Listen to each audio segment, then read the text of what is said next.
wa kullu bid'atin dhalalah wa kullu dhalalatin finnar. Imamul muslimin, Dewan Imamah, para ikhwan dan akhwat yang sama-sama mengharapkan kemuliaan insyaallah azza wajalla. Alhamdulillah Allah SWT telah menghidupkan kita kembali setelah kita ditidurkan beberapa saat tadi. Mungkin tidak pernah terlintas di benak pikiran kita atau di benak hati kita bahwa hari ini kita masih menjalani kehidupan. Banyak di antara kita yang tertidur, ada yang dengan kesengajaan, dalam artian dipersiapkan untuk tidur itu dengan melaksanakan sunnah-sunnah Rasulullah Sallallahu Alaihi Wasallam, dengan berwudu dulu, menggosok gigi, kemudian berdoa dan wirid sebelum tidur. Namun ada juga mereka yang tertidur tanpa kesengajaan, ya, dalam artian tidak mempersiapkan diri, mungkin saat nonton TV atau mungkin sedang baca buku dan lain sebagainya, sehingga tak sempat lagi berzikir, tiba-tiba tertidur. Bersyukur kepada Allah SWT, kita masih dibangunkan saat ini. Yang menjadikan kita bangun adalah suara azan, atau mungkin suara alarm yang kita pasang, atau sanak saudara kita membangunkan kita.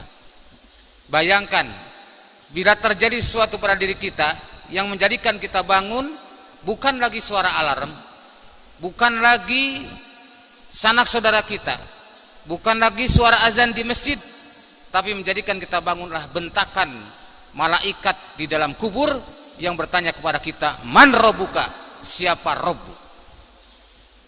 Alangkah terkejutnya bila itu terjadi pada diri kita. Dan itu sangat mungkin terjadi, sangat mungkin terjadi tanpa disadari.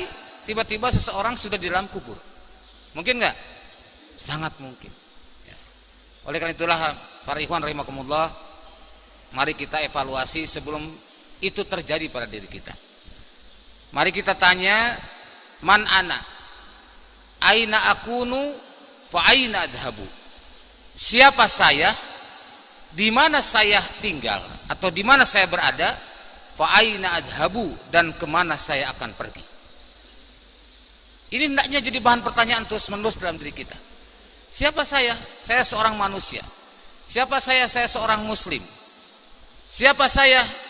Oh, saya adalah yang mengemban amanah risalah Allah untuk menyampaikan risalah kepada umat ini agar bersatu dalam satu tatanan jamaah dan imamah. Ini pun harus disadari. Aina akunu, berada di mana saya? Saya berada di Cilengsi. Aina akunu, saya berada di dunia. Aina akunu, saya berada dalam satu sistem jamaatul muslimin yang memicu atau mengikuti jejak langkah Rasulullah Sallallahu Alaihi Wasallam dan Khulafaur Rasyidin Al-Mahdiin. Ini harus disadari. Fa aina dhahabu, kemana saya akan pergi? Ini artinya tujuan, baik tujuan jangka pendek, artinya tujuan jangka pendek itu tujuan hidup masih di dunia, kita mau jadi apa nanti, ke depan nanti akan jadi apa, akan mengambil posisi di mana, dan apa peran kita untuk Islam dan muslimin ini. Kemudian fa aina dhahabu, kemana kita akan pergi? Kemana saya akan pergi? Kita akan pulang kepada Allah SWT. Dan disinilah kita akan ditanya oleh Allah SWT. Maka saya ingin sampaikan salah satu hadis Rasulullah SAW yang diriwayatkan oleh Imam Tirmizi dengan derajat hasan sahih. Rasulullah SAW bersabda, la tazulu qadama abdin yaumal qiyamah. Tidak akan pernah bergeser dua telapak kaki seorang hamba pada hari kiamat nanti, hatta yus'ala, sehingga ditanya 4 perkara. Yang pertama adalah an umrihi, tentang umurnya. Hari demi hari, bulan demi bulan, tahun demi tahun yang kita lewati, semuanya akan ditanya di hadapan Allah Subhanahu wa taala, sejauh mana kita gunakan umur yang Allah berikan kepada kita. Fima afnahu, pada apa kita gunakan umur itu? Tiada hari yang terlewatkan, tiada waktu yang tanpa perhitungan di sisi Allah Azza wa Jalla. semuanya akan dipertanggungjawabkan. Maka jangan sampai waktu itu lewat tanpa pahala dan makna. Ramadan telah meninggalkan kita dengan segala keutamaan dan keistimewaannya. Bulan Syawal pun telah meninggalkan kita dengan keutamaan dan keistimewaannya. Kita sekarang sedang berada di bulan Dzulhijjah, yang mana Rasulullah SAW menyampaikan tidak ada hari-hari yang dicintai oleh Allah SWT, beramal soleh lebih dicintai oleh Allah dibandingkan dengan 10 hari di awal Dzulhijjah ini. Maka alangkah ruginya apabila seorang tidak memanfaatkan momentum emas ini. Ikhwanillah wa akhwati rahimakumullah. Itu yang pertama tadi, akan ditanya tentang umur. Ya. Kemudian yang kedua, an ilmihi, tentang ilmunya. Fima fa'ala, pada apa dia perbuat? Pada apa dia lakukan dengan ilmu itu? Kita sudah sering mendapatkan khutbah, mendapatkan ceramah, mendapatkan tausiah, mengikuti kajian, membaca Al-Quran, meneliti hadis, dan berbagai macam ilmu yang masuk ke dalam pikiran kita, ke dalam hati kita, itu semua akan ditanya oleh Allah SWT sejauh mana kamu amalkan ilmu yang kamu dapatkan. Yang ketiga, an malihi, tentang hartanya. Min ainak tasabahu, dari mana kamu dapatkan harta itu? Apakah dari hasil korupsi? Apakah hasil markup laporan? Apakah hasil manipulasi data? Apakah hasil memalsukan surat? Ya. Atau hasil riba, mengurangi timbangan, dan berbagai macam subhat-subhat yang dan haram yang lainnya? Ini semua akan ditanya di hadapan Allah SWT. Maka Rasul bersabda, man nabata lahmuhu minas suhti annaru awla bihi.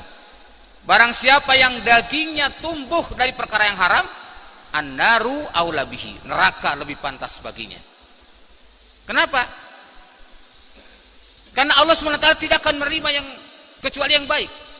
Innallaha thayyibun la yaqbalu illa thayyiban. Sesungguhnya Allah tidak akan menerima kecuali yang baik. Innallaha thayyibun, sesungguhnya Allah itu maha baik. La yaqbalu illa thayyiban. Allah tidak akan menerima kecuali yang baik. Jadi yang haram, yang subhat, yang setengah subhat, itu tidak akan diterima oleh Allah SWT. Allah hanya akan menerima yang baik-baik saja. Karena itulah ditanya, min aina tasabahu, dari mana harta kamu yang dapatkan? Wa fima anfaqahu, dan pada apa kamu belanjakan?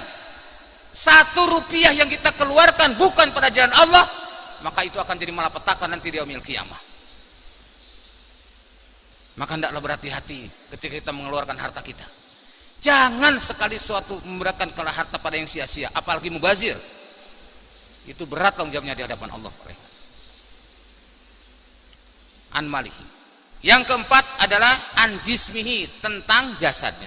Fima ablahu, pada apa kita gunakan jasad ini? Pendengaran kita, penglihatan kita, lisan kita, tangan, dan seluruh anggota tubuh ini akan ditanya di hadapan Allah satu persatu, dan kita akan mempertanggungjawabkannya. Pada saat itu tidak ada satupun yang terlewat.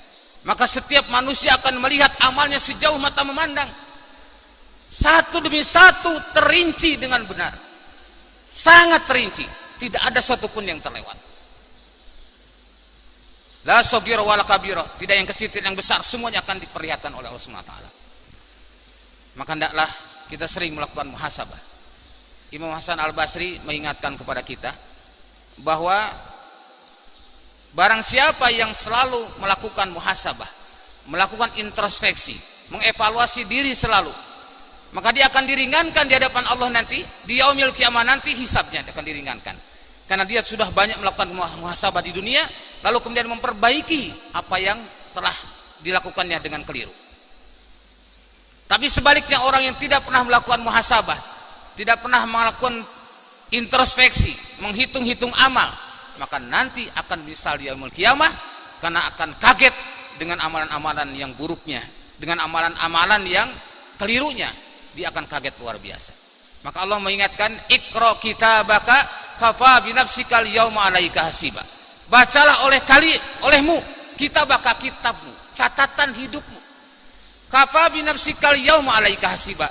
cukuplah diri kamu sendiri yang menghitungnya pada hari ini. Jadi tidak perlu kita bertanya kepada yang lain. Misalkan apakah sini orang soleh, nggak perlu minta penilaian seperti itu. Sering-seringlah kita muhasabah. Sering-seringlah bangun di tengah malam di saat kesendirian bersama Allah SWT. Mintalah kepada Allah ditunjukkan kesalahan-kesalahan kita. Mintalah kepada Allah ditunjukkan dosa-dosa kita agar kita punya kesempatan untuk bertobat kepada Allah SWT. Maka inilah yang harus kita sadari. Kita akan pulang semuanya kepada Allah. Cepat atau lambat kita tidak tahu. Wa mata di nafsun ma da taksibu goda. Tidak ada seorang pun yang tahu apa yang akan kita perbuat hari esok. Wa mata di nafsun bi ayyi ardin tamut, dan tidak ada seorang pun yang tahu di mana kita akan menemui kematian. Maka hendaklah setiap orang bersiap siaga untuk menghadapi hal itu. Mari kita perhatikan tadi 4 pertanyaan tadi, penting sekali untuk kita renungkan. Yang pertama, an umrihi, tentang umurnya. Yang kedua, an ilmihi, tentang ilmunya. Yang ketiga, an malihi, tentang hartanya. Urusan harta ini sampai 2. Kalau tadi tentang umur, bima afnahu, pada apa dia perbuat. Tentang ilmu, bima fa'ala, pada apa dia berbuat, ya. Bima afnahu, pada apa dia habiskan. Bima fa'ala, pada apa dia perbuat ilmunya. Sedangkan harta, mendapatkannya dan mengeluarkannya akan ditanya. Min ainak tasabahu wa bima anfaqahu. Dan jasadnya, pada apa dia gunakan seluruh jasad ini, akan ditanya di hadapan Allah Subhanahu wa taala. Oleh karena itulah mari kita ingat selalu Umar bin Khattab pernah menyampaikan, hasibu angkusakum qabla an tuhasabu wazinu angkusakum qabla an tuzanu. Hisablah dirimu sebelum dihisab di hadapan Allah, dan timbanglah dirimu sebelum ditimbang di hadapan Allah Subhanahu wa taala.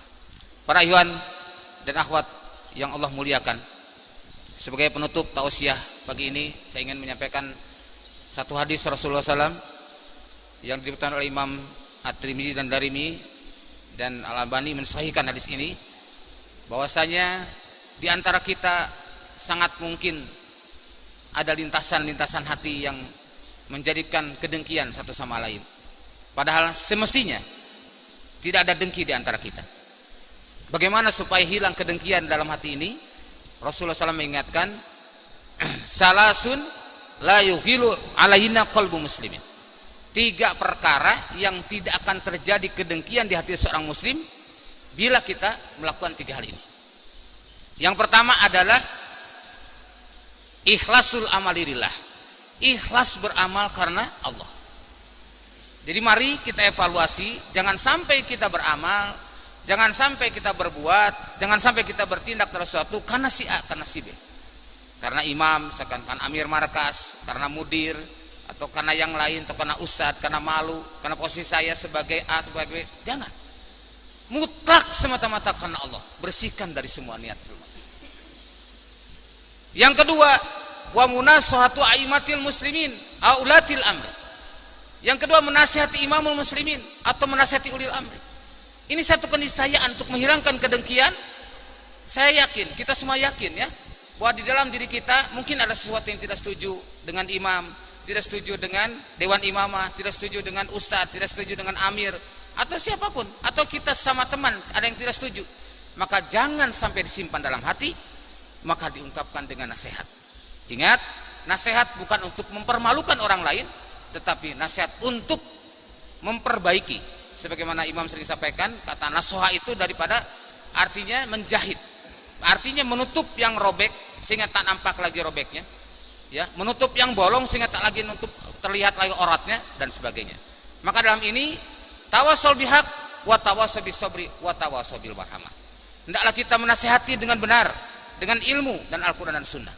Tawassul bisabri, dengan sabar, tidak dengan emosional. Tawassul bil marhamah, dengan kasih sayang, tidak dengan kebencian. Maka insya Allah kalau kita menghidupkan saling menasihati di antara kita, akan terhindarlah kedengkian dari hati kita. Ya, masya Allah, luar biasa. Kalau kita bisa mewujudkan hal ini, Allah akan berikan rahmatnya luar biasa ke tempat ini dan kepada kita semuanya. Namun demikian, untuk menasihati imam nggak bisa kalau kita tidak punya imam. Ya, saya aduh gimana nih memenuhi hadis ini untuk nasihati imam? Tidak bisa kalau tanpa punya imam. Makanya berlaku dalam kaidah Ma la yatimul wajib illa bihi fahuwa wajib. Tidak sempurna suatu kewajiban kecuali dengan hal tersebut, maka hal tersebut menjadi wajib. Tidak bisa kita menasihati imam kecuali harus ada imamnya, maka adanya imam menjadi wajib di tengah-tengah kaum muslimin. Dan kita bagaimana supaya punya imam? Dengan berbaiat kepada imam. Inilah yang disyariatkan Allah SWT dan Rasulnya. Yang ketiga, untuk menghindari kedengkian, waluzumi jama'atihim, ayaluzumi jama'atil muslimin, menetapi jamaah muslimin. Nah, para ikhwan rahimakumullah, bagi para ikhwan yang sudah berbaiat, berarti sudah menetapi jamaah muslimin, kalau masih ada dengki di antara kita, maka hendaklah kita sering melakukan tawassul bihaq wa tawassul bisabri wa tawassul bil marhamah. Saling menasehati, ya, dengan benar, dengan sabar dan dengan kasih sayang. Barangkali ini saja yang dapat saya sampaikan. Mudah-mudahan ada manfaatnya. Mohon maaf bila ada yang kurang berkenan. Wala minkum. Subhanakallahumma wa bihamdik, asyhadu an la ilaha illa anta astaghfiruka wa atubu ilaik. Walhamdulillahirabbil alamin. Wassalamualaikum warahmatullahi wabarakatuh.